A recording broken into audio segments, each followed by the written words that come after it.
والصلاة والسلام على سيدنا وسيد الأنبياء والمرسلين أما بعد أعوذ بالله من الشيطان الرجيم بسم الله الرحمن الرحيم قد جاءكم من الله نور وكتاب مبين صدق الله العظيم وصدق رسوله الأمين المتين المحين الكريم ونحن على ذلك لمن الشاهدين والشاكرين والحمد لله رب العالمين. السلام علیکم ورحمۃ اللہ وبرکاتہ.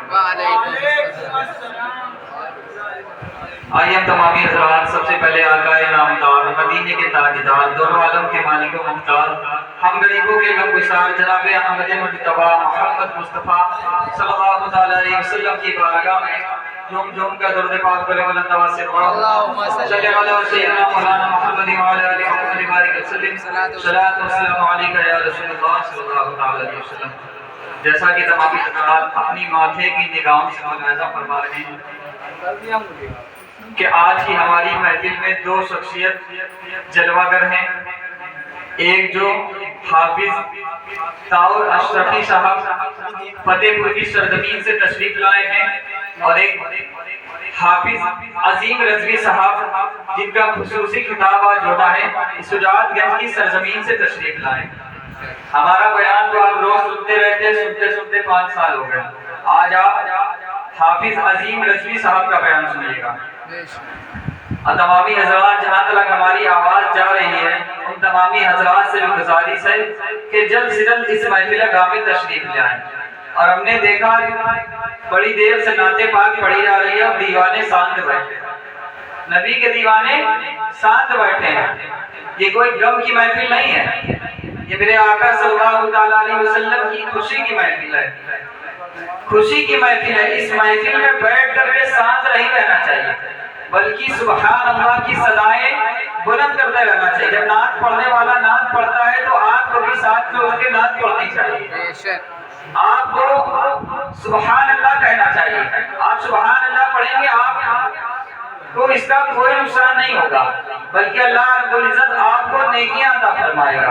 اگر نیکیاں لینا چاہتے ہیں تو ساتھ میں سبحان اللہ ضرور بولا کریں. ایک مرتبہ اور درود پاک پڑھو اللہم صلی محمد صلی اللہ علیہ وسلم محمد صلی اللہ علیہ وسلم صلاۃ و سلام علیک یا رسول اللہ صلی اللہ علیہ وسلم. بے خود کیے دیتے سبحان اللہ بے خود کیے دیتے انداز جانا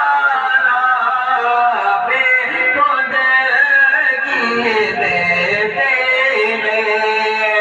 انداز جانا دل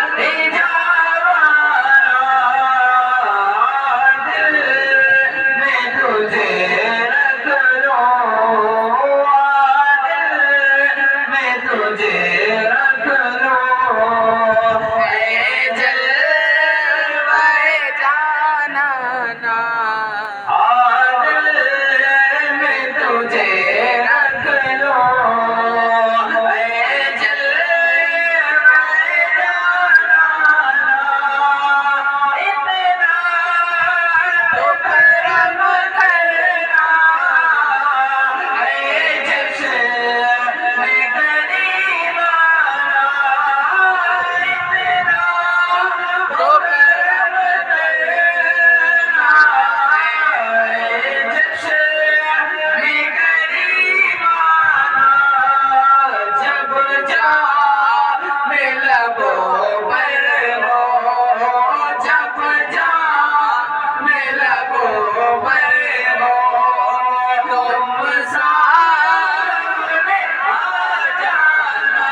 آپ نے قرآن پاک کی آیت سنی قد جاءکم من اللہ نور و کتاب مبین. اس کا ترجمہ کرنے کی بھی ضرورت نہیں ہے کیونکہ الحمدللہ سب سنی بیٹھے ہوئے ہیں. بچپنے میں ماں جب بچے گودی میں ہوتے ہیں تو یہ آیتیں سنایا کرتی تھی پہلے. کہ بیٹا تم جس نبی کے امتی ہو وہ کوئی ایسا ویسا نبی نہیں ہے، اس کی شان کے لیے اللہ رب العزت نے قرآن پاک میں ایک نہیں بلکہ پورا قرآن اس کی شان میں نازل فرما دیا۔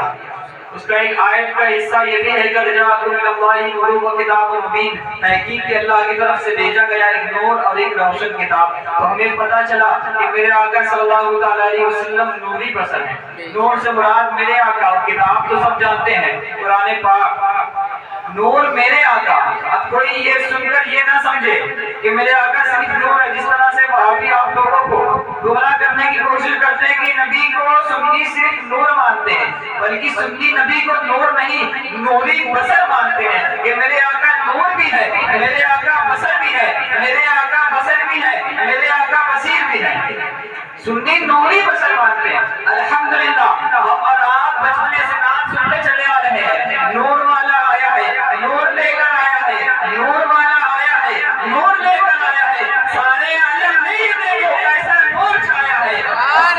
السلام علیکہ یا رسول اللہ، الصلاۃ والسلام علیکہ یا رسول اللہ۔ بچپنے سے پڑھتے چلے آ رہے ہیں میرے آقا صلی اللہ علیہ وسلم کی نعت۔ جب بچہ بول بھی نہیں پاتا تھا پہلے کے دور میں، اس دور میں مائیں اپنے بچوں کو گود میں نعت سنایا کرتی تھی، بچوں کو اپنے آپ یاد ہو جایا کرتی تھی۔ لیکن آج کا ماحول دوسرا ہے، آج کل کی مائیں اپنے بچوں کو قرآن کی آیت نہیں سناتی، آج کل کی مائیں اپنے بچوں کو حدیث پاک نہیں سناتی، آج کی مائیں اپنے بچوں کو نعت پاک نہیں سناتی، آج کی مائیں اپنے بچوں کو اللہ والوں کے واقعات نہیں سناتی، آج کی مائیں اپنے بچوں کو غوث اعظم کی کرامت نہیں سناتی، غریب نواز کی کرامت نہیں سناتی، اعلیٰ حضرت کی کرامتیں نہیں سناتی، بلکہ آج کل کی مائیں اپنے بچوں کو کیا سناتی ہیں؟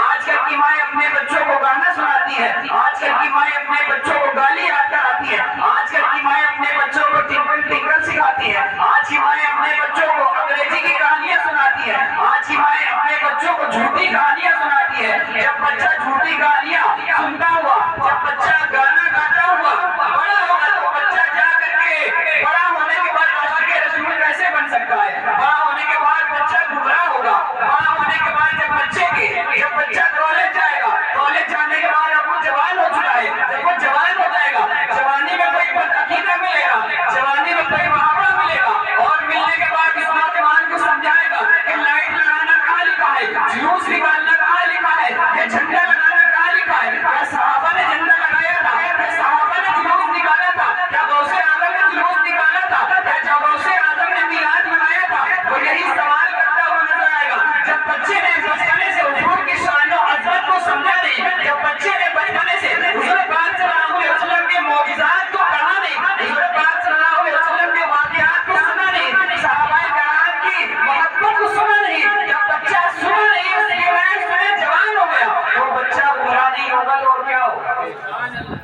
وہ گمراہ نہیں ہوگا تو اور کیا ہوگا؟ اسی لیے الحمدللہ سنی آج بھی اپنے بچوں کو جو دینی ذہن رکھنے والے ہیں، وہ اپنے بچوں کو میرے پاک نبی پاک صلی اللہ علیہ وسلم کی سیرت بتاتے ہیں، میرے آقا کا معجزہ بتاتے ہیں، میرے آقا صلی اللہ علیہ وسلم کی شان بتاتے ہیں، صحابہ کرام کے واقعات سناتے ہیں، حضور غوث اعظم کے واقعات سناتے ہیں، حضور غریب نواز کے واقعات سناتے ہیں، حضور مخدوم سالہ کے واقعات سناتے ہیں، وہ اعلیٰ حضرت کی محنتوں کو بتاتے ہیں، وہ اعلیٰ حضرت کی مشقتوں کو بتاتے ہیں۔ غریب نواز میں اگر میں دین بھی آئے تو میرے اعلیٰ حضرت نے اس دین کو بچایا ہے، میرے آقا صلی اللہ علیہ وسلم نے اس دین کو بچایا ہے۔ اگر میرے غریب نواز نہ آئے ہوتے تو آج ہندوستان میں کوئی مسلمان نہ ہوتا، اگر میرے اعلیٰ حضرت نہ آئے ہوتے تو آج کوئی صحیح عقیدہ سنی مسلمان نہ ہوتا۔ تو ہمارا آپ کو چاہیے کہ آقا علیہ السلام کا ذکر سنیں اور سن کر کے صرف اپنے پاس نہ رکھیں، بلکہ اپنے بچوں تک اس ذکر کو پہنچانے کی کوشش کیا کرے۔ بچوں کو کہانی سنانے کے بجائے اللہ والوں کے واقعات کو سنایا کرے، حضور کی میلاد پڑھ کر کے سنایا کرے۔ آج کل کی مائیں جب بچہ گانا گاتا ہے تو بہت خوش ہوتی ہے، خوش ہونے کے بعد لوگوں سے کہتی ہے کہ میرے بچہ کتنا اچھا گانا گا لیتا ہے۔ جب بچہ پہلی گالی دیتا ہے تو پورے خاندان میں مشہور کر دیتی ہے کہ میرے بھیا نے آج گالی دیا، میرے مومنہ نے آج گالی دیا، میرے لڑکا نے آج گالی دیا۔ آج تو اس بچے کی گالی سننے میں بڑا اچھا لگ رہا ہے، آج تو اس کا گانا سننا بڑا اچھا لگ رہا ہے۔ جب وہ جوان ہوگا، آپ بوڑھے ہوں گے تو بچہ وہی گالی آپ کو لوٹار کے دے گا، لوٹار کے دے گا کہ نہیں دے گا؟ بات چلے گی میرے آقا صلی اللہ علیہ وسلم کی شان و عظمت کی کہ میرے آقا صلی اللہ علیہ وسلم کتنی شان والے ہیں. میرے آقا صلی اللہ علیہ وسلم کا بھی بچپنا ہے امی حلیمہ رضی اللہ تعالیٰ کے گھر میں. میرے آقا صلی اللہ علیہ وسلم جلوہ فرما ہے. سیدہ حلیمہ رضی اللہ تعالیٰ کی ایک صاحبزادے ہیں, وہ لے کر کے بقیہ جاتے ہیں, جنگلوں میں بکریوں کو چرایا کرتے ہیں. جب وہ جنگل میں بکری چرانے جاتے ہیں تو ایک دن میرے آقا صلی اللہ علیہ وسلم نے کہا کہ میرے بھائی مجھے بھی بکری چرانے جانا ہے. وہ بھی بکری چرانے جانے کی تمنا کرتے ہیں میرے آقا صلی اللہ علیہ وسلم. حضرت عبداللہ کہتے ہیں امی سے اجازت لے لوں, اس کے بعد آپ کو لے چلوں گا. حضرت حلیمہ سعدیہ رضی اللہ تعالیٰ اجازت نہیں دیتی ہے. وہ کہتی بیٹا میں کیسے اجازت دے دوں, میں کیسے اجازت دے دوں, میں اجازت تمہیں نہیں دوں گا. آپ ہمارے گھر کی امانت ہو. اگر میں آپ کو جانے کا حکم دے دوں اور آپ اگر کسی تکلیف میں آ جائیں گے, آپ کسی مشقت میں آ جائیں گے, تو میں آپ کے دادا کو کیا جواب دوں گا؟ بیٹا آپ کو جانے کی اجازت نہیں ہے. میں بیٹے کا لفظ استعمال اس لیے کر رہا ہوں سمجھانے کے لیے. میرے آقا صلی اللہ علیہ وسلم تو سردار ہے. میرے آقا صلی اللہ علیہ وسلم جب اس دنیا میں نہیں آئے تھے تب بھی سردار تھے, جب آ گئے تب بھی سردار ہے, اور جب اپنے روضہ اقدس میں زندہ ہے اب بھی سردار ہے, اور کل قیامت کے دن بھی میرے آقا صلی اللہ علیہ وسلم ہی سردار رہے. میرے آقا صلی اللہ علیہ وسلم یہ سردار رہیں گے. میرے آقا صلی اللہ علیہ وسلم کی شان ہے. حضرت حلیمہ سعدیہ رضی اللہ تعالیٰ آخرکار اجازت دے دیتی ہے, اجازت دے دیتی ہے کہ آپ جنگل میں جائیے اور اپنے بیٹے سے کہتی ہیں کہ میرے بیٹے کا خیال رکھنا, میرے بیٹے کا خیال رکھنا. وہ جاتے ہیں حضرت عبداللہ رضی اللہ تعالیٰ لے کر کے جنگلوں میں جاتے ہیں. جنگلوں میں جانے کے بعد بکریاں چلا رہے ہوتے ہیں. ہر روز تو بکریاں کھلتے ہی آگے بڑھنے لگی, لیکن آج جب بکریوں کی رسی کو کھولا گیا, بکریوں کی ڈوری کو کھولا گیا, کھولنے کے بعد وہ بکریاں آگے بڑھنے کو تیار نہیں, کوئی بھی بکری آگے نہیں بڑھ رہی. میرے آقا صلی اللہ علیہ وسلم آگے جب تک نہیں بڑھے وہ بکریاں بھی نہیں بڑھی, کیونکہ بکریوں کو بھی معلوم ہے کہ حضور کی تعظیم کیسی کرنی چاہیے. پیچھے پیچھے رہنا چاہیے, حضور کے آگے آگے نہیں جانا چاہیے. میرے آقا صلی اللہ علیہ وسلم جب آگے بڑھتے ہیں تب جا کر کے بکریاں بھی آگے بڑھتی ہیں, تب جا کر کے بکریاں بھی آگے بڑھتی ہیں. میرے آقا صلی اللہ علیہ وسلم جنگل جاتے ہیں بکریوں کو لے کر کے جنگل جاتے ہیں, اور جنگل جانے کے بعد بکریوں کو چرایا جاتا ہے. جب وہاں سے واپس کرتے ہیں, جب وہاں سے واپس آتے ہیں, حضرت حلیمہ سعدیہ رضی اللہ تعالیٰ نے دیکھا کہ میرے بیٹا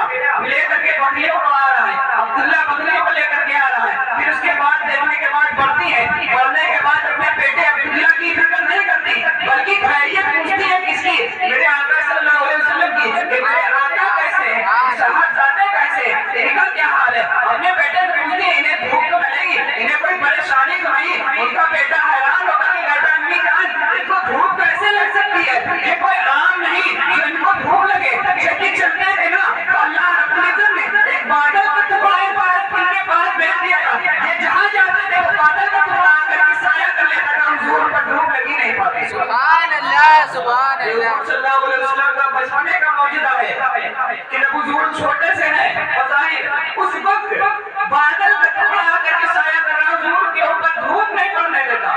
میرے آقا صلی اللہ علیہ وسلم کی یہ شان ہے. میرے آقا صلی اللہ علیہ وسلم کے جسم پر زندگی بھر کے ایک مکھی نہیں بیٹھی. میرے آقا صلی اللہ علیہ وسلم کے جسم مبارک پر زندگی بھر ایک مکھی نہیں بیٹھی. میرے آقا صلی اللہ علیہ وسلم کا پسینہ نکلتا تھا, ہمارا آپ کا پسینہ نکلتا ہے, ہمارے اور آپ کے قریبی لوگ بھی اس پسینے کی مہک سونگھ کر کے دور بھاگتے, لیکن میرے آقا صلی اللہ علیہ وسلم کا جب پسینہ نکلتا تھا, نکلنے کے بعد ایسا مہکتا تھا کہ صحابہ کرام کو جب حضور کو تلاش کرنا ہوتا تھا تو کسی سے پوچھتے نہیں تھے کہ حضور کہاں گئے, بلکہ جس گلی سے خوشبو آ رہی تھی اس گلی سے گزر جاتے تھے, خوشبو سونگھ سونگھ کے پہنچ جاتے تھے کہ حضور کہاں پر موجود ہے. سبحان اللہ, سبحان اللہ. حضور کے پسینے کا عالم ہے. جب ہمارے حضور کا پسینہ ہماری طرح نہیں, ہمارے جسم پر مکھی کی کیا بات کرتے کیا کیا بیٹھ جاتا ہے, حضور کے جسم پر مکھی زندگی میں کبھی نہ بیٹھی, وہ حضور کی شان ہے. پھر ایسے ہی حضور پاک صلی اللہ علیہ وسلم کئی روز تک مسلسل بکریوں کو چراتے جاتے رہے.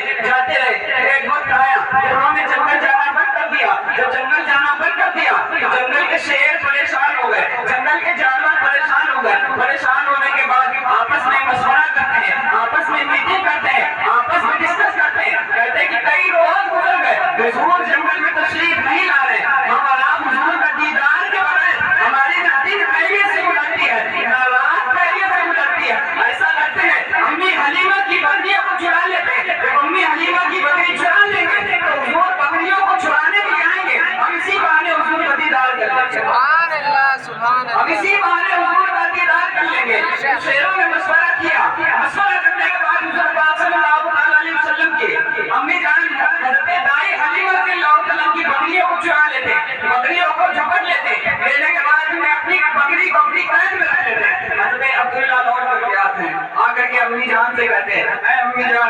شیروں نے بکریاں لے لی، اور وہ بکری لی جو سب سے زیادہ دودھ دیتی تھی، وہ بکری لی جو سب سے زیادہ تندرست تھی۔ میرے آقا صلی اللہ علیہ وسلم نے سنا کہ بھائی جان بکری جنگل کے شیروں نے لے لی، چلو چلو بھائی بکری کو چھڑا کر کے لاتا ہوں۔ آپ بھی ذہن رکھنے والے ہیں، آپ بھی عقل رکھنے والے ہیں، اگر کسی شیر کے قبضے میں کوئی بکری چلی جائے تو کیا وہ زندہ واپس آ سکتی ہے؟ زندہ واپس آ سکتی ہے؟ سوال یہ پیدا ہوتا بکری زندہ واپس آ جائے۔ اس کے پاس اگر بڑے بڑے جانور بھی چلے جائیں، وہ تو کوشش کرتے ہیں کہ ہاتھی کا بھی شکار کر کے اس کو بھی کھا جائے۔ شیر تو وہ ہوتے ہیں جو اپنی بھوک میں آتے ہیں، وہ کسی کو نہیں چھوڑتے ہیں۔ لیکن میرے آقا صلی اللہ علیہ وسلم نے کہا میں جاتا ہوں اور آپ کی بکری چھڑا کر کے لاتا ہوں۔ حضرت حلیمہ سعدیہ رضی اللہ تعالیٰ نے منع فرمایا کہ آپ نہیں جائیں گے۔ میرے آقا صلی اللہ علیہ وسلم نے کہا نہیں میں جاؤں گا اور بکری کو چھڑا کر کے لاؤں گا۔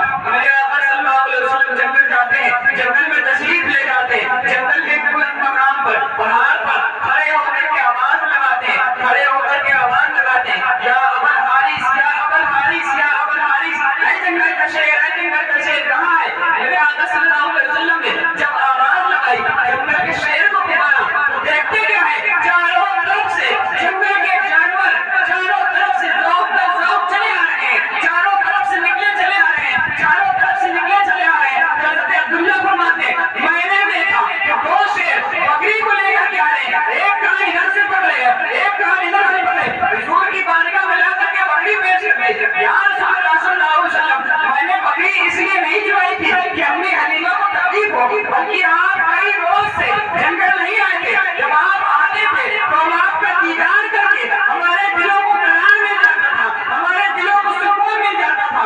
آپ کا دیدار کرتے تھے تو ہماری دل بھی خیریت سے گزر جاتی تھی، آپ کا دیدار کرتے تھے ہماری رات بھی خیریت سے گزر جاتی تھی۔ جب آپ کئی روز سے نہیں آئے اسی وجہ سے ہم لوگوں نے مشورہ کیا کہ امی حلیمہ کی بکری چھڑا لو، جب ابھی امی حلیمہ کی بکری چھڑا لیں گے تو حضور پاک صلی اللہ علیہ وسلم ضرور آئیں گے، اسی بہانے حضور کا دیدار فرما لیں گے، ہم حضور کا دیدار کر لیں گے۔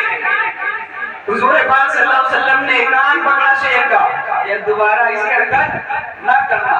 آپ بھی تو انسان ہیں، لوگ ان لوگوں سے کہتا ہوں جو آپ سے بھی کہتے ہو کہ حضور تو ہماری طرح بسر ہے، معاذ اللہ، یہی کہتے ہیں نا کہ حضور ہماری طرح ہے۔ اگر حضور تمہاری طرح ہے تو جاؤ کسی شیر کا کان پکڑ کے دکھاؤ، 2 منٹ جب لگے گا تو اس کے پیٹ میں بھوجن بن چکے ہو، اس کا پیٹ کا بھوجن بن چکے ہو۔ دیکھو میرے نبی کی شان، جنگل کے جانور بھی حضور پاک صلی اللہ علیہ وسلم سے کتنی محبت فرماتے ہیں، اور محبت کا پتہ ہے اعلان نبوت کو حضور نے بتائی 40 سال کی عمر میں فرمایا۔ بظاہر لوگوں کے سامنے حضور نے نبوت کا اعلان فرمایا، وہ 40 سال کی عمر میں فرمایا۔ حضور تو بچپن سے ہی نبی تھے، حضور جب اس دنیا میں نہیں آئے تو اس وقت ہی نبی تھے۔ حضور فرماتے ہیں جب آدم مٹی اور پانی کے درمیان تھے میں اس وقت نبی تھا، حضور اس وقت نبی تھے، حضور فرماتے ہیں۔ لیکن اس کے بعد جو لوگ یہ کہتے ہیں کہ حضور نے تو نبوت ملی 40 سال بعد، ان کو بھی یہ جواب ہے، ان کو بھی یہ جواب ہے کہ اب بتاؤ اگر حضور کو 40 سال نبوت بھی ہے تو آج شیر کیسے حضور کے دیدار کی تمنا کر رہا ہے، حضور کے دیدار کے لیے کیسا شیر تڑپ رہا ہے۔ حضور پاک صلی اللہ علیہ وسلم کی شان بچپنے کی شان کا معاملہ ہے، اور حضور پاک صلی اللہ علیہ وسلم کی شان و عظمت کتنی بلند ہے کہ حضرت حلیمہ سعدیہ رضی اللہ تعالیٰ کے گھر میں جب میرے آقا صلی اللہ علیہ وسلم تشریف لے جاتے ہیں، اس سے پہلے ان کا گاؤں بہت قحط سالی کا گزر رہا تھا، ان کے گاؤں میں قحط سالی مچی ہوئی تھی، ان کے گاؤں میں بیماری پھیلی ہوئی تھی۔ حضرت حلیمہ سعدیہ رضی اللہ تعالیٰ کے گھر میں جب سے میرے آقا صلی اللہ علیہ وسلم حضور پاک صلی اللہ علیہ وسلم حضرت حلیمہ سعدیہ رضی اللہ تعالیٰ کے گھر جاتے ہیں تو سارے کے سارے لوگ پریشان ہو گئے، سارے کے سارے لوگ حیران ہو گئے کہ یہ وہی حلیمہ ہے جس کے گھر میں کل تک کھانے کو نہیں تھا، یہ وہی حلیمہ ہے جس کے گھر میں کل تک چراغ جلانے کے لیے تیل نہیں تھا، یہ وہی حلیمہ ہے جو کل تک پھٹے پرانے کپڑے پہنا کرتی تھی، آج ان کا معاملہ بدل کیسے گیا؟ کہیں ایسا تو نہیں کہ ان کو کوئی مکے کے بہت رئیس اجمی کا بچہ مل گیا ہو جس نے انہیں بہت مال و زر دے دیا ہو، جس نے انہیں بہت دولت دے دی ہو۔ اور ایک بات اور بتاتے ہیں، حضرت حلیمہ سعدیہ رضی اللہ تعالیٰ جب مکہ شریف آتی ہے تو ان کی جو سواری تھی، جس سواری پر وہ سوار ہو کر کے آئی تھی، وہ اتنی کمزور تھی، وہ اتنی لاچار تھی کہ وہ چل نہیں پا رہی تھی۔ اسی وجہ سے حضرت حلیمہ سعدیہ رضی اللہ تعالیٰ مکہ پہنچنے میں دیر ہو جاتی ہے، انہیں لیٹ ہو جاتی ہے، لیکن جب وہ لوٹ کر کے جاتی ہے سارے سواری والے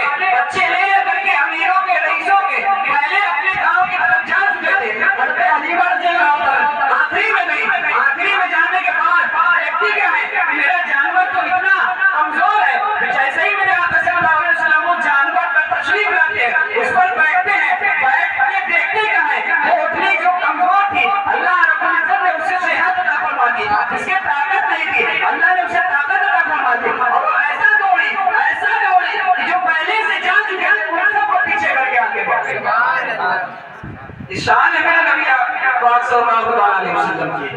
حضرت حلیمہ سعدیہ رضی اللہ عنہ سے لوگ پریشان ہونے لگے کہ رات کو بھی چراغ جلاتے ہیں, رات کو بھی چراغ جلاتے ہیں, ان کے پاس اتنا تیل کہاں سے آیا, ان کے پاس اتنا تیل کہاں سے آیا. لوگوں نے تحقیق کرنا چاہیے کہ پتہ کرتے ہیں. حضرت حلیمہ رضی اللہ عنہ سے پوچھا کہ آپ کے گھر میں اتنا تیل کہاں سے آ گیا, آپ کے پاس اتنا پیسہ اتنا مال کہاں سے آ گیا کہ رات بھر آپ کا چراغ جلا کرتا ہے, رات بھر آپ چراغ جلا کرتے ہیں. بڑے بڑے رئیس لوگ اپنے چراغوں کو رات میں بجھا دیتے ہیں اور آپ چراغوں کو جلاتی ہوتی. میں چراغ وغیرہ کچھ نہیں جلاتی. جو میرے گھر میں برکت والے آئے ہیں یہ ان کا صدقہ ہے, ان کا صدقہ ہے. پھر بھی عورتیں مانتی نہیں ہیں, مانتی نہیں اور تحقیق کرنے میں لگی رہتی ہیں. ایک دن ایسا ہوتا ہے رات کا وقت تھا, سارے کے سارے لوگوں کے گھر کے چراغ بجھے ہوئے تھے. کچھ عورتوں نے مشورہ کیا کہ چلو چلو دیکھتے ہیں چل کے. سارے گھروں کے چراغ بجھے ہوئے ہیں اور حضرت حلیمہ کے گھر کا چراغ جل رہا ہے. چل کے تحقیق کرتے ہیں. وہ جب چل کے تحقیق کرنے کے لیے حضرت حلیمہ رضی اللہ عنہا کے مکان کے قریب تشریف لاتی ہے. تشریف لانے کے بعد دروازے پر دستک دی جاتی ہے. حضرت حلیمہ نے سوچا اتنی رات میں کون آ گیا. ان کے شوہر نے سوچا اتنی رات میں کون آ گیا. ان کے شوہر حضرت حلیمہ سے فرماتے ہیں کہ آپ جاؤ, جا کر کے دروازہ کھولو. کہیں ایسا نہ ہو کہ قرضہ مانگنے والے آئے ہو رات کو, کہ تاکہ رات کو گھر پہ ملیں گے, رات کو قرضہ دے دیا جائے گا, رات کو قرضہ مل جائے گا. اس ڈر سے وہ دروازہ کھولنے نہیں جا رہے تھے. جب حضرت حلیمہ رضی اللہ عنہا دروازہ کھولتی ہیں, کھولنے کے بعد دیکھتی کہ بہت سی عورتیں اکٹھا ہیں, بہت سے محلے کی عورتیں اکٹھا ہیں, ایک ساتھ ان کے دروازے پر موجود ہیں. وہ گھبرا گئی. انہوں نے سوچا کیا ہو گیا, اتنی عورتیں میرے گھر پر ایک ساتھ کیسے آ گئی, کیسے آ گئی. وہ اس گھبراہٹ میں تھی. ان میں ایک عورت نے کہا اے حلیمہ آج تمہاری چوری پکڑی گئی, سب کے گھر کے چراغ بجھے ہوئے ہیں, یہ تمہارا گھر روشن کیسے, تمہارا گھر روشن کیسے. حضرت حلیمہ فرماتی میرے گھر میں کوئی چراغ نہیں جل رہا. عورتیں کہتی میں دیکھنا چاہتی ہوں. حضرت حلیمہ نے کہا سب نہیں آؤ گی, ایک کو آنے کی اجازت ہے, ایک آؤ اور آ کر کے دیکھ لو کہ ہمارے گھر میں چراغ کہاں جل رہا. وہ عورت سارے گھر کو چھان مارتی ہے, کہیں چراغ نہیں, کہیں لالٹین نہیں, کہیں موم بتی نہیں, کسی چیز کا نام و نشان نہیں. اس کے بعد حضرت حلیمہ سے پوچھتی آخر روشنی کہاں سے آ رہی ہے. حضرت حلیمہ سعدیہ رضی اللہ عنہا اپنے کمرے میں لے جاتی ہے. لے جانے کے بعد میرے آقا صلی اللہ علیہ وسلم بستر پر آرام فرما رہے, ان کے اوپر ایک کپڑا پڑا ہوا ہے. میرے آقا صلی اللہ علیہ وسلم ایک کپڑے کو اوڑھے ہوئے ہیں. میرے آقا صلی اللہ علیہ وسلم ایک کپڑے کو اوپر کٹے عطا فرما رہے. اس کپڑے کو جب اٹھاتی ہے حضرت حلیمہ سعدیہ رضی اللہ عنہا جانے والے کی وہ فرماتی ہے کہ جب وہ کپڑا ہٹا, کپڑا ہٹنے کے بعد جب وہ نورانی چہرہ دکھا, تو دکھنے کے بعد میں نے اپنی آنکھوں پر ہاتھ رکھ دیا کہ ان کے جسم مبارک ایسی روشنی نکل رہی تھی کہ میں اپنی آنکھوں کو تاب نہ لا پائی, ایسی آنکھوں کو تاب نہ لا پائی. یہ ہے میرے آقا صلی اللہ علیہ وسلم. حضرت حلیمہ سعدیہ رضی اللہ عنہا فرماتی ہے جب سے میرے آقا ہمارے گھر میں تشریف لائے تھے تو میں نے سارے چراغوں کو توڑ دیا تھا, سارے چراغوں کو کنارے لگا دیا تھا. جب کہیں مجھے اندھیرے میں جانا ہوتا تھا تو میں اپنے لال کو لے کر کے, اپنے آقا کو لے کر کے اس اندھیرے میں چلی جاتی کہ اپنے آپ روشنی پھیلتا ہے. سبحان اللہ نشان ہے میرے آقا صلی اللہ علیہ وسلم. ایسے واقعات ایک نہیں ایک ہزار آپ علماء کرام سے سنتے رہتے ہیں کہ میرے آقا صلی اللہ علیہ وسلم کی شان و عظمت کیا ہے, میرے آقا صلی اللہ علیہ وسلم کا مرتبہ کیا ہے, میرے آقا صلی اللہ علیہ وسلم کا مقام کیا ہے. ہم اور آپ اپنے آقا صلی اللہ علیہ وسلم کے مقام کو نہیں سمجھ سکتے. ہم اور آپ آقا علیہ السلام کی مکمل شان نہ کوئی بیان کر سکتا ہے, نہ کوئی بیان کر سکے گا. بس ان مختصر سے واقعات. ہم طالب علم لوگ ہیں, مدرسے میں تعلیم حاصل کرتے ہیں, اسی طالب علم نے جو پڑھا, جو اپنے اساتذہ سے سنا, وہی آپ کے سامنے پیش کرنے کی کوشش کرتے ہیں. اللہ رب العزت ہم تمام تر لوگوں کو حضور پاک صلی اللہ علیہ وسلم کا سچا عاشق بنائے, سچا دیوانہ بنائے. ہمارے اولاد کے دلوں میں اللہ اپنے حبیب کی سچی محبت کو پیدا فرمائے. ہماری گفتگو میں جو غلطیاں ہوئی ہیں مولا معاف فرمائے. استغفر اللہ ربی من کل ذنب واتوب الیہ وما علینا الا البلاغ.